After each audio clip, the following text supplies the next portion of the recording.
بسم الله الرحمن الرحيم ബിസ്മില്ലാഹി അല്ലാഹുവിന്റെ നാമത്തിൽ. അർ റഹ്മാനി പരമകാരുണികൻ, അർ റഹീം കരുണാനിധി. പരമകാരുണികനും കരുണാനിധിയുമായ അല്ലാഹുവിന്റെ നാമത്തിൽ.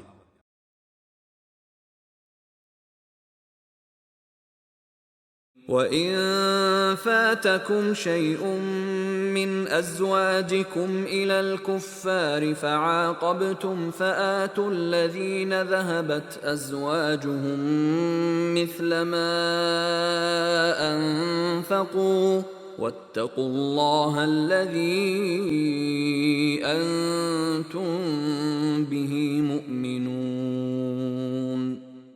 വചനം 11. വഇൻ ഫാറ്റക്കും, നിങ്ങൾക്ക് പാഴായി പോയെങ്കിൽ, നഷ്ടമായി പോയെങ്കിൽ, ശൈഉൻ വല്ലതും, വല്ലവരും, മിൻ അസ്വാജിക്കും നിങ്ങളുടെ ഭാര്യമാരിൽ നിന്ന്, ഇലൽ കുഫാരി അവിശ്വാസികളിലേക്ക് പോയിട്ട്, ഫആഖബ്തും എന്നിട്ട് നിങ്ങൾ അനന്തര നടപടി എടുത്താൽ, നിങ്ങൾക്ക് ഊഴം ലഭിച്ചാൽ, ഫആതു എന്നാൽ നിങ്ങൾ കൊടുക്കുവീൻ, അല്ലദീന യാതൊരുവർക്ക്, ദഹബത് പോയതായ, അസ്വാജുഹും അവരുടെ ഭാര്യമാർ, മിത്ല മാ യാതൊന്നുപോലെ,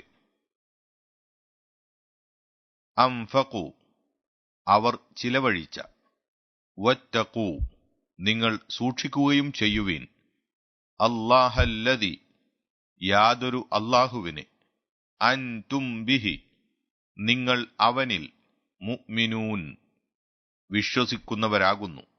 നിങ്ങളുടെ ഭാര്യമാരിൽ നിന്നും വല്ലവരും അവിശ്വാസികളിലേക്ക് പോയി നിങ്ങൾക്ക് നഷ്ടമാകുകയും എന്നിട്ട് നിങ്ങൾ അനന്തര നടപടി എടുക്കുകയും അഥവാ അതിനവസരം വരികയും ചെയ്തുവെങ്കിൽ, അപ്പോൾ യാതൊരു കൂട്ടരുടെ ഭാര്യമാർ നഷ്ടപ്പെട്ടുപോയോ അവർക്ക് അവർ ചിലവഴിച്ചതുപോലെ നിങ്ങൾ കൊടുത്തുകൊള്ളുവിൻ.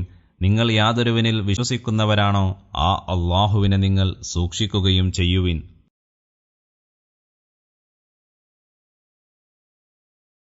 11 വചനത്തിന്റെ വിശദീകരണം.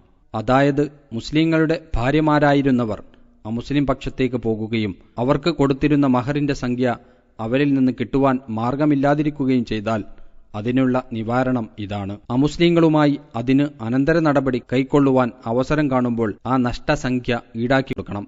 യുദ്ധത്തിൽ ഗനീമത്ത് സ്വത്തുക്കൾ ലഭിക്കുന്ന പക്ഷം അതിൽ നിന്നോ അല്ലെങ്കിൽ മുസ്ലിങ്ങളുടെ ഭാഗത്തുനിന്ന് അവർക്ക് കൊടുക്കേണ്ടുള്ള മഹറുവകകളിൽ നിന്നോ ഇത് ഈടാക്കി കൊടുക്കേണ്ടതാണ്.